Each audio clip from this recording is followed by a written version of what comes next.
you live here or not? I need to see some ID. Now. I'm on my own porch drinking coffee. That's not reasonable suspicion. You're refusing a lawful order. Last chance. No. You're trespassing. Magistrate Judge Marcus Thorne took a sip of his coffee, the ceramic mug warm against his palms. The morning air was crisp, carrying the scent of freshly cut grass and the faint, sweet aroma of jasmine from the trellis his wife Eleanor had planted 3 springs ago.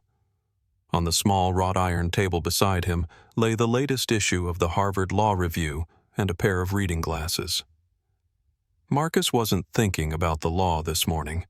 He wasn't thinking about the docket of arraignments waiting for him on Monday, nor the complex suppression hearing regarding a wiretap case he had presided over on Friday. He was simply enjoying the silence.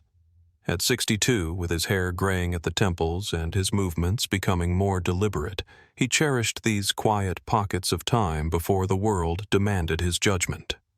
The silence was broken by the crunch of tires on gravel. Marcus didn't look up immediately. Deliveries were common, and neighbors often drove by with a wave, but the vehicle didn't pass.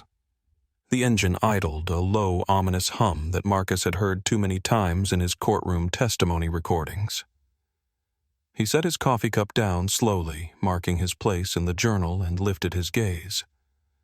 The police cruiser was stopped directly in front of his driveway. It was a stark black and white contrast to the soft greens and earthy tones of the neighborhood. The window rolled down. Marcus watched with the practiced observation of a man who made his living reading human behavior. The officer inside was young white with a tightly faded haircut and sunglasses that hid his eyes but couldn't conceal the tension in his jaw. Marcus remained seated. He had done nothing wrong. He was on his property engaging in the lawful activity of drinking coffee. Yet his heart rate climbed a physiological betrayal that angered him. He knew the Fourth Amendment better than the officer staring at him. He knew Terry v. Ohio. He knew Florida v. Bostick. He knew that simply being black in an affluent neighborhood did not constitute reasonable suspicion. But he also knew that legal knowledge was a shield that often only worked after the damage was done. Officer Braden put the car in park. He didn't call it in. He didn't check the license plate of the Lexus parked in the driveway, which would have returned to Marcus J. Thorne, federal magistrate. Instead, Braden opened his door and stepped out. He adjusted his duty belt, a heavy metallic shift that echoed in the quiet morning. His hand dropped instinctively to rest on the grip of his service weapon, not drawing it, but hovering a gesture of dominance that Marcus had seen described in hundreds of excessive force complaints.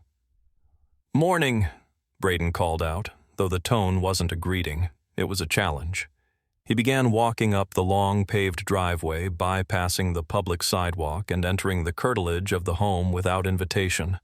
Marcus watched him come. He didn't stand up. Standing up could be interpreted as aggression. He didn't reach for his phone. Reaching could be interpreted as a weapon. He simply sat, hands clearly visible on the armrests of his wicker chair, and waited for the Constitution to be violated. "Is there a problem, officer?" Marcus asked, his voice a deep, resonant baritone that had commanded silence in federal courtrooms for decades. "Just checking in on things," Braden said, stopping 10 feet from the porch steps. He scanned the porch, looking at the door, the windows, then back at Marcus. "You live around here?" The question was the first strike. It was a question designed to put the subject on the defensive, to imply that presence alone required justification. Marcus looked at the officer, noting the nameplate K. Braden. "I am currently sitting on a porch drinking coffee," Marcus stated calmly. "That is not a suspicious activity that warrants a consensual encounter turning into an interrogation. May I ask why you are on my property?" Braden bristled. He wasn't used to pushback. In his experience, people either scrambled to comply or they ran. Calm, articulate defiance was something he hadn't been trained to handle. "I asked you a question, sir. Do you live at this residence?" "And I am asking you to articulate the reasonable suspicion that grants you the authority to detain me," Marcus countered. Unless I am being detained, I am under no obligation to provide you with my biographical history." "I didn't say you were detained," Braden snapped, stepping closer, his boots heavy on the slate walkway. "But we've had reports of break-ins in this area. I need to verify that you're supposed to be here. Let me see some ID." "There have been no reports of break-ins in this neighborhood in the last 18 months, Marcus said, his voice remaining level, devoid of the panic Braden was trying to induce. "I receive the community crime blotter every week. You are fabricating a justification for a stop based entirely on your own bias. This is a violation of the Fourth Amendment specifically regarding the sanctity of the home and its curtilage."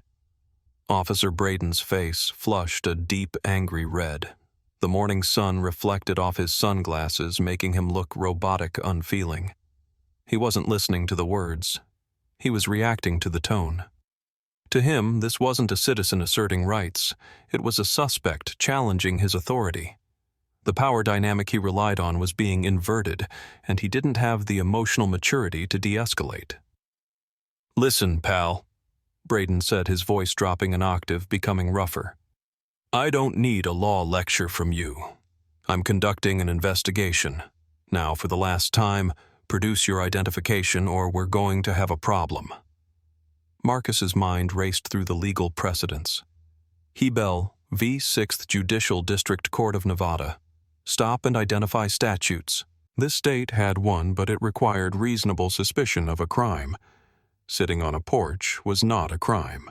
Gardening was not a crime. Existing while black was not a crime, despite what Officer Braden seemed to believe. Marcus had a choice. He could reach into his back pocket, produce his wallet, show his federal credentials, and end this immediately. It would be the path of least resistance. It would be safe. But then Marcus thought about the young men who appeared before him in court, the ones who didn't have federal credentials. He thought about the carpenter he had released on bond last week, who had been held for 3 days because he fit the description of a bank robber solely because he was wearing work boots. If a federal magistrate judge couldn't sit on his own porch without being harassed, what hope did anyone else have? "I am not pal," Marcus said, correcting the officer with the same sternness he used for unprepared prosecutors. "And I am declining your request. You have no probable cause nor reasonable suspicion to believe a crime has been committed, is being committed, or is about to be committed. You are trespassing. I am asking you to leave my property immediately." Braden took another step up, placing one foot on the bottom stair of the porch. The proximity was threatening now. "You're refusing a lawful order." "It is not a lawful order," Marcus said, locking eyes with the officer. "It is an unlawful demand based on an unconstitutional premise. There is a difference, Officer Braden, one that you should have learned in the academy." "Okay," Braden said, unbuttoning the retention strap on his radio. He keyed the mic. "Dispatch show me 10-6 with an uncooperative subject at..." He glanced at the house number. 2410 Crestview Lane. Male black, late 50s, refusing to identify. Possible burglary in progress. "Burglary," Marcus repeated, incredulous. "I am sitting in a wicker chair, drinking espresso. I am wearing slippers." "Do burglars typically wear Brooks Brothers slippers and read the Harvard Law Review?" "Step down from the porch," Braden commanded, ignoring the logic. His hand was now firmly gripping his baton, though he hadn't drawn it yet. "Put your hands where I can see them and step down. Now." "I am not moving," Marcus said. "I am on my property. You are making a mistake that will cost you your career. I suggest you call a supervisor before you take another step." "I don't need a supervisor to handle a trespasser," Braden spat. "I am the owner of this home," Marcus stated clearly. "Prove it." "The burden of proof is on the state officer," Marcus said. "You have to prove I don't belong here. And you have absolutely no evidence to support that theory other than the color of my skin." Braden laughed a short, humorless bark. "You lawyers always think you're so smart. You think you can talk your way out of everything. Well, you're not in a courtroom now. You're on the street." "I am on my porch," Marcus corrected. And the Constitution applies here just as much as it does in a courtroom. Perhaps even more so. Florida versus Jardines. The Supreme Court ruled that the front porch is part of the home itself. You are conducting a warrantless search and seizure right now. Braden's patience snapped. He wasn't interested in case law. He was interested in submission. He saw a man who needed to be taught a lesson in compliance. The officer ascended the stairs, closing the distance between them to mere inches. Marcus could smell the stale coffee on the officer's breath, could see the sweat beading on his upper lip. "Last chance," Braden growled. "ID or cuffs." "Officer Braden," Marcus said, his voice dropping to a whisper intimate and terrifyingly serious. "I am giving you an opportunity to walk away. If you put your hands on me, you are violating federal civil rights statutes. Title 18, United States Code Section 242, Deprivation of Rights under Color of Law. Do not do this." The commotion had begun to draw attention. Across the street, Linda Henderson, a retired pediatrician who had lived in the neighborhood for 30 years, stepped out of her front door. She was holding a watering can, but she froze when she saw the police officer towering over Marcus. 2 houses down, Robert Cohn, a senior partner at a corporate law firm, paused while walking his golden retriever. These were people who knew Marcus. They knew him as the man who hosted the neighborhood holiday party, the man who gave legal advice to their college-bound children, the man who meticulously cared for his roses. "Is everything all right, Marcus?"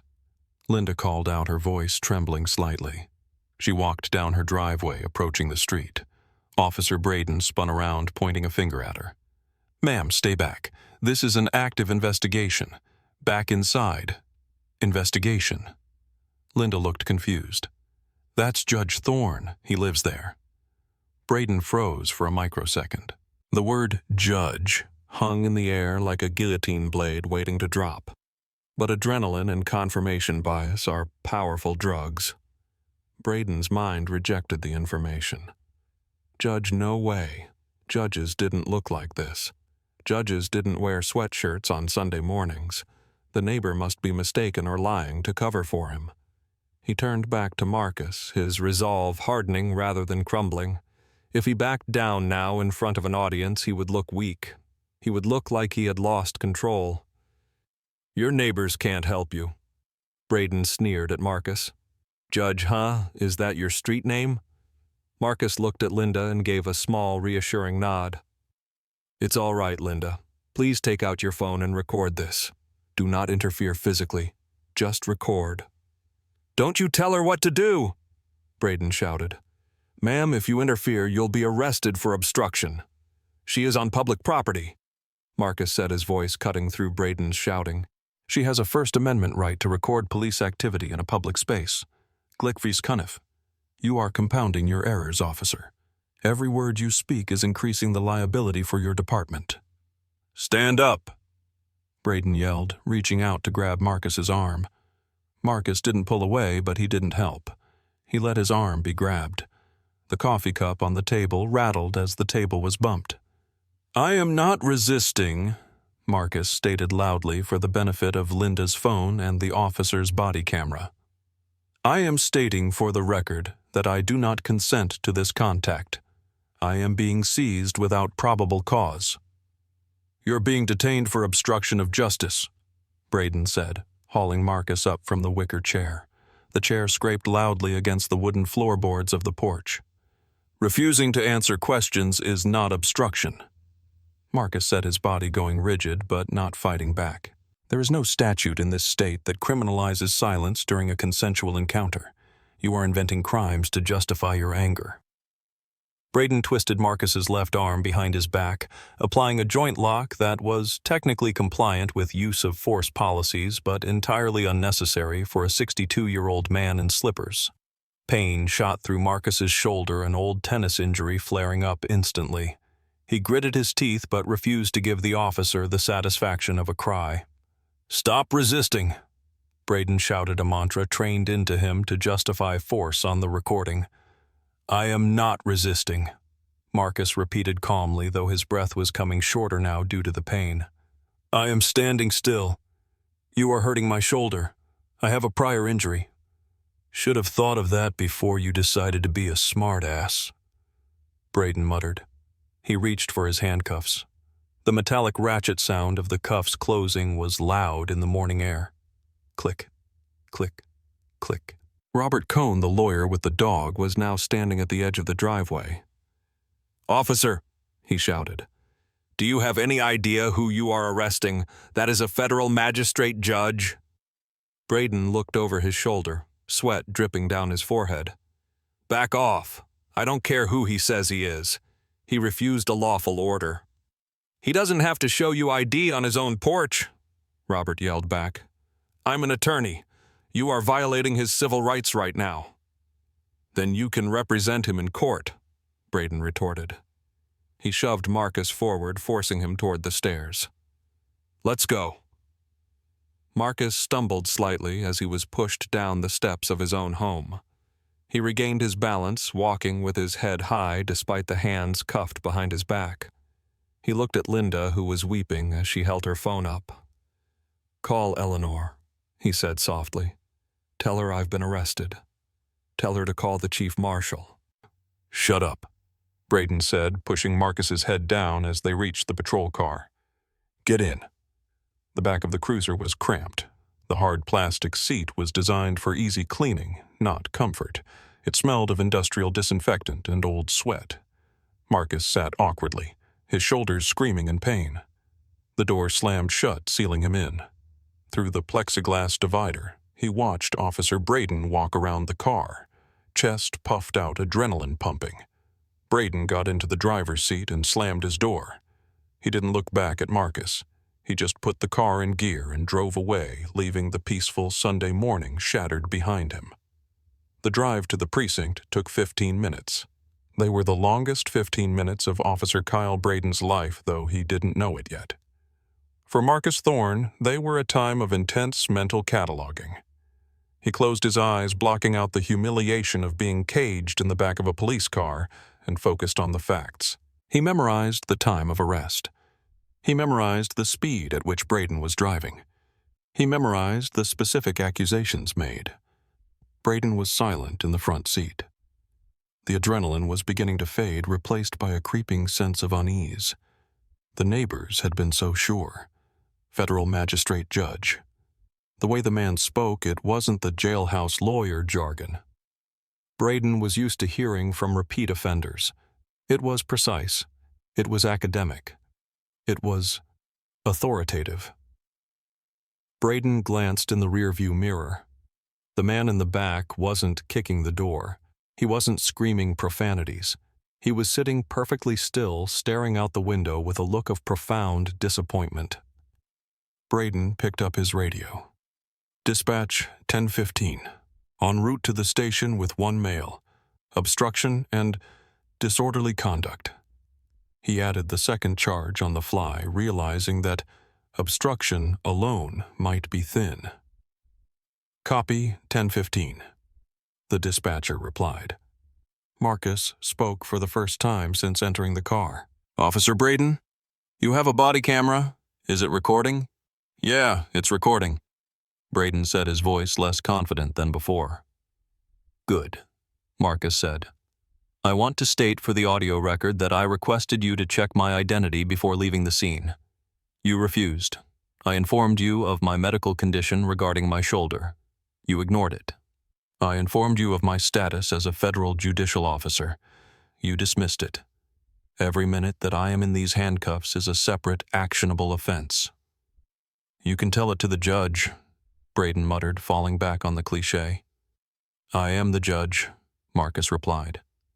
The words were not shouted. They were stated with the absolute certainty of gravity. "And I assure you the judge who hears your case will be very interested in why you thought a black man on a porch in Chestnut Hill was a burglar." Braden didn't answer. He turned up the radio, trying to drown out the voice of his own doubt. They arrived at the precinct, a squat brick building that had seen better days. Braden drove into the sally port, the heavy garage door rattling shut behind them. He got out and opened the rear door. "Out!" Marcus swung his legs out and stood up, His knees were stiff. "My wallet is in my back right pocket," Marcus said. "I consent to you retrieving it solely for the purpose of identification." "I'll get it during booking," Braden said, grabbing Marcus's arm again. He marched him through the heavy steel doors into the processing area. The booking room was busy. A few drunks from the night before were being released, and a domestic dispute was being processed in the corner. Behind the high desk sat Sergeant Thomas Miller, a 55-year-old veteran with white hair and a face lined by decades of dealing with the worst of humanity. Miller was drinking a Diet Coke and reviewing a shift schedule. He looked up as Braden wrestled Marcus toward the bench. Miller's eyes narrowed. He looked at Marcus' well-groomed, expensive clothes, even if casual, calm demeanor. Then he looked at Braden, sweaty, agitated, defensive. Miller had seen bad arrests before. He had a sixth sense for them. "What you got, Kyle?" Miller asked, his tone wary. "Obstruction," Braden said, pushing Marcus against the counter. "Refused to ID, disorderly. Neighbors were getting involved." Miller sighed. "Refused to ID where?" "At a residence on Crestview," Braden said. "Was he the suspect?" Miller asked. "He fit the description of a suspicious person report." Braden lied. There had been no report. "Name?" Miller asked, looking at Marcus. "My name is Marcus Jefferson Thorne," Marcus said clearly. "I am a United States Magistrate Judge for the Eastern District. I am carrying my credentials in my back right pocket." The room went silent. The typing in the corner stopped. The drunk tank went quiet. Sergeant Miller froze. He put down his Diet Coke. He looked at Braden. "Kyle, what did he just say?" "He's lying, Sarge," Braden said, though his voice cracked. "He's just saying that to scare us." Miller didn't listen to Braden. He stood up and walked around the desk. He approached Marcus, moving with a respectful slowness. "Sir, turn around, please." Marcus turned. Miller reached into the back pocket and pulled out a slim leather wallet. He opened it. There behind a clear plastic window was the gold shield. United States Courts. Judicial Officer. Next to it was a photo ID card with the seal of the Department of Justice. Miller stared at the ID. He closed his eyes for a brief second, exhaling a breath that contained a curse word he didn't speak aloud. He looked up at Marcus, then turned slowly to look at Officer Braden. "Kyle," Miller said, his voice deadly quiet. "Give me your keys. Sarge, give me your handcuff keys. Now." Officer Braden handed over the small silver key, his hand trembling. He watched as Sergeant Miller, a man he had looked up to as a mentor, stepped behind the prisoner and unlocked the cuffs with gentle, apologetic precision. The metal ratchets clicked open, and Marcus brought his arms forward, rubbing his wrists where red welts had already formed. "Judge Thorne," Sergeant Miller said, his voice thick with embarrassment. I don't even know what to say. I am incredibly sorry." Marcus didn't answer immediately. He massaged his shoulder, rotating it slowly to check for damage. He looked at Miller, assessing the man's sincerity. "Sergeant, I need you to secure the body camera footage from this officer immediately. I want the dash cam footage pulled and saved to a non-rewritable medium. And I want the dispatch logs for the last 2 hours printed out right now." "Yes, sir. Absolutely, sir," Miller said. He turned to Braden. "Go to the interrogation room. Room 2. Sit there. Do not touch your radio. Do not touch your phone. Do not speak to anyone." "Sarge, Braden started, his face pale. "Room 2. Miller roared a sound that made everyone in the booking area jump. "Now." Braden shrank back. He looked at Marcus.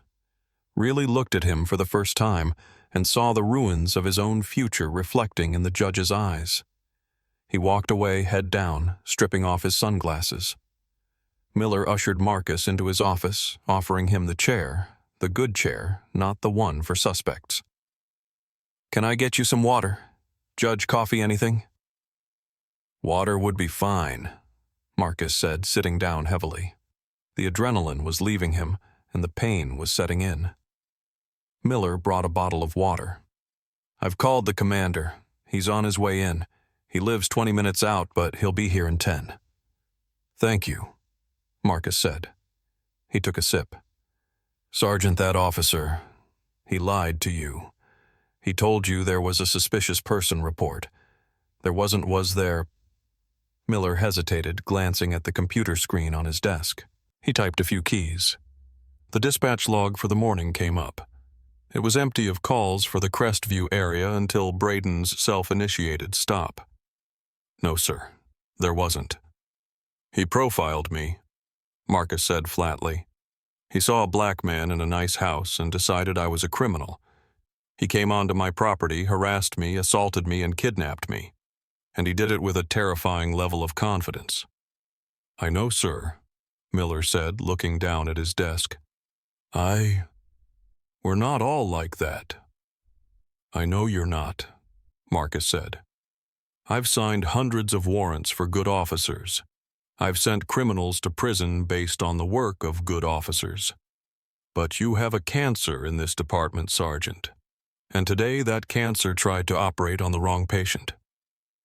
10 minutes later, Station Commander Captain Frank Russo burst into the office. He was wearing jeans and a polo shirt, his badge clipped to his belt. He was breathless, his hair disheveled. Judge Thorne, he gasped, extending a hand. My God, I am so sorry. I came as soon as I heard. Marcus didn't stand. He shook the hand briefly. Captain Russo, we have met before.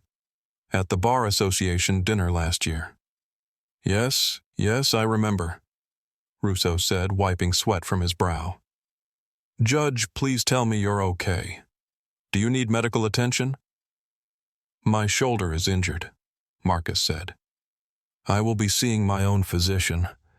Right now, I want to talk about Officer Braden. He's done, Russo said immediately. I'll suspend him pending investigation right now. Captain, Marcus interrupted, his voice sharp. Do not treat this as a standard internal affairs matter. This is a federal civil rights violation. I am going to file a lawsuit. I am going to the press, and I am going to demand a Department of Justice review of your department's stop and frisk statistics. Russo paled. Judge, surely we can handle this internally. We can terminate him. We can make sure he never works again. But a DOJ review, that puts the whole department under the microscope. Maybe that's exactly where you need to be, Marcus said. If this officer felt comfortable doing this to me in broad daylight in front of witnesses, what is he doing to the young men in the housing projects on the South Side at 2 a.m. when there are no cameras? What is he doing to the people who can't call the chief marshal? Russo was silent. There was no answer to that question. I want copies of everything before I leave, Marcus said. And I want my wife called. She is likely frantic. We called her, sir, Miller said gently. She's in the lobby. She brought your lawyer. Marcus walked out of the inner sanctum of the precinct into the lobby. Eleanor was there, her face streaked with tears, standing next to David Gentry, a civil rights attorney known for being a shark in the courtroom. When Eleanor saw Marcus, she ran to him, hugging him carefully. Detailed, she whispered. Linda called me. She said he dragged you. Are you hurt? I'll be fine, Marcus said, kissing her forehead. He looked at David. You ready to work on a Sunday, David? For you always? David set his eyes, scanning Marcus's appearance, noting the dirt on the sweatshirt and the redness on the wrists. This is going to be a bloodbath, Marcus. Back in the secure hallway, Captain Russo walked to interrogation room 2. He opened the door. Officer Braden was sitting at the metal table, his head in his hands. He looked up when the door opened. Cap, I didn't know, Braden pleaded. He didn't show me ID. He was being difficult. Shut up, Russo said. It wasn't a shout. It was a resignation. Do you have any idea what you've done that wasn't just a judge, That was Magistrate Judge Thorne. He writes the rules regarding search and seizure for this entire district. But he was on the porch. He looked. Braden trailed off. He looked what, Kyle? Russo asked. He looked black, is that it? Braden didn't answer. I checked your logs, Russo said, throwing a file folder onto the table. I should have done it months ago, but I did it just now. In the last year, 80% of your suspicious person stops were black males over the age of 40, doctors, teachers, engineers. You have a pattern, Kyle, and nobody caught it because none of them were federal judges. Until today. I'm not a racist, Braden whispered, the defense sounding hollow even to his own ears. You're a liability, Russo said. Give me your badge. Give me your gun. You're suspended without pay, effective immediately. The union rep is on his way, but I'm telling you right now, don't get comfortable. You're never wearing a uniform in this state again. Braden unpinned the badge from his shirt. His fingers fumbled with the clasp. He laid the silver shield on the table. It clattered loudly in the small room. He unholstered his weapon and placed it next to the badge. He felt naked, smaller. Get out of my station, Russo said. Braden walked out the back door, avoiding the lobby where he knew the judge was standing. He walked to his personal car, a lifted pickup truck. He sat in the driver's seat and stared at the steering wheel. He thought about his mortgage. He thought about his identity. For 6 years, he had been Officer Braden. Now, he was just Kyle, and soon he would be a defendant. Inside the station, Marcus collected the USB drive containing the footage. He shook hands with Sergeant Miller, ignoring Russo. He walked out into the sunlight with Eleanor and David. What do you want to do? David asked. We can file tomorrow morning. File, Marcus said. Sue them for everything. Violation of the 4th, violation of the 14th, false arrest, battery, emotional distress. Name the city, name the chief, name Braden individually. It'll take years, David warned. I have time, Marcus said. And I have the truth, the lawsuit Thorne Vias. City of Highbridge et al. Hit the docket on Monday morning. By Tuesday, the story had leaked. The Washington Post ran the headline, Federal Judge Handcuffed on Own Porch for Shopping While Black. The body camera footage was released by David Gentry's office on Wednesday. The video went viral within hours. It was viewed millions of times. The contrast was too sharp to ignore the calm, articulate older man quoting case law versus the aggressive younger officer escalating violence without cause. The moment when the neighbors intervened and Braden screamed at them became a soundbite on every news channel. The internal affairs investigation was swift, mostly because the evidence was irrefutable. But the real damage came from the discovery phase of the lawsuit. David Gentry requested Braden's entire disciplinary file and every stop report he had ever written. What they found was a systemic failure. Braden had been the subject of 6 previous complaints for similar behavior. All had been dismissed as unfounded by his previous supervisor, a lieutenant who had since retired. The data showed that Braden patrolled affluent, mixed-race neighborhoods and exclusively stopped minority residents. He viewed them as intruders in their own communities. The city attorney, a woman named Sarah Jenkins, called David Gentry 3 weeks into the suit. "We want to settle," she said. "I'm listening," David said, putting the phone on speaker so Marcus could hear. They were in Marcus's study, the same house where the arrest happened. "We'll offer $500,000, Jenkins said. "And Braden is already terminated. He's being decertified by the state board." "Not enough," Marcus said, speaking up. "Judge Thorne," Jenkins said, surprised. "That's a standard offer for a wrongful arrest with minor physical injuries." "This isn't about my shoulder, Ms. Jenkins," Marcus said. "This is about a pattern and practice of civil rights violations that your department ignored. I want $2.5 million, and I want a consent decree requiring independent auditing of all suspicious person stops for the next 5 years. 2.5 is... The city council will never approve that." Jenkins stammered. Then we go to trial, Marcus said calmly. I will take the stand. I will play that video, and I will let a jury decide how much it costs to drag a federal magistrate off his porch in front of his neighbors.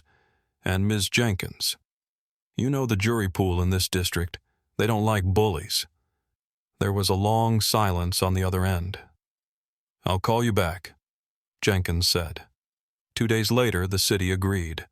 $2.5 million, the largest settlement for a single wrongful arrest in the city's history. But the money came with strings attached by Marcus. He didn't keep a dime. He announced the creation of the Thorne Legal Defense Fund. The entire $2.5 million would be used to provide top-tier legal representation for indigent defendants who claimed they were victims of racial profiling and unlawful stops. He was taking the city's money and using it to fight the city's bad habits. Officer Kyle Braden was not only fired, he was charged criminally with assault and deprivation of rights. Though he eventually pleaded down to a misdemeanor to avoid prison time, his life as he knew it was over. He couldn't work in security. He couldn't own a firearm. He moved 2 states away, working in a warehouse forever, the guy from that video. 6 months later, Sunday morning returned to Crestview Lane. The leaves on the oak trees had turned to gold and amber. The air was colder, hinting at the coming winter. Marcus Thorne sat in his wicker chair. A fresh cup of coffee steamed on the table. A new issue of the Law Review lay open. His shoulders still ached when it rained a permanent reminder of the metal cuffs, but his range of motion had mostly returned. He watched the street. A police car drove by. It was a new officer, a young black woman this time. She slowed down as she passed the house. She waved respectfully.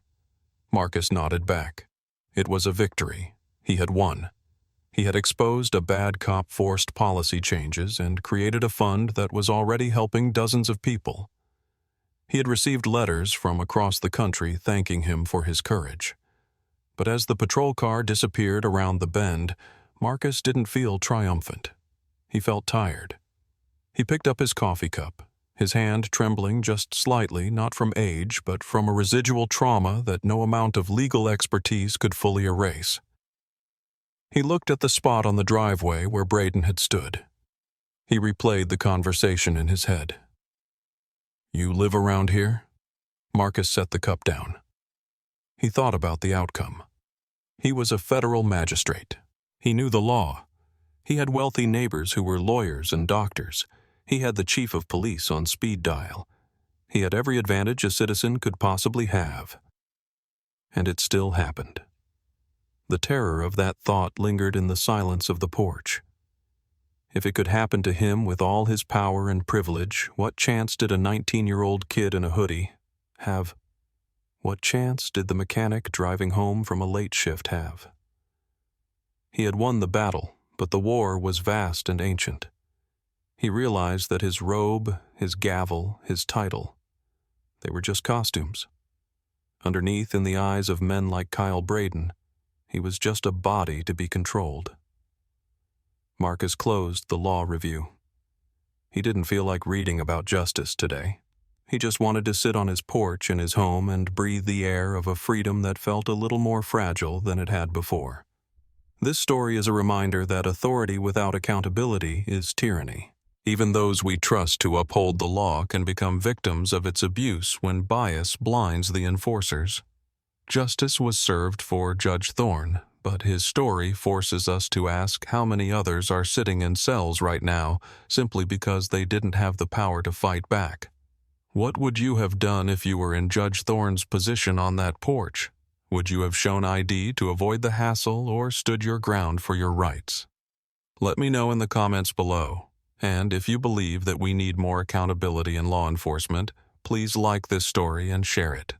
It helps us bring these important conversations to light.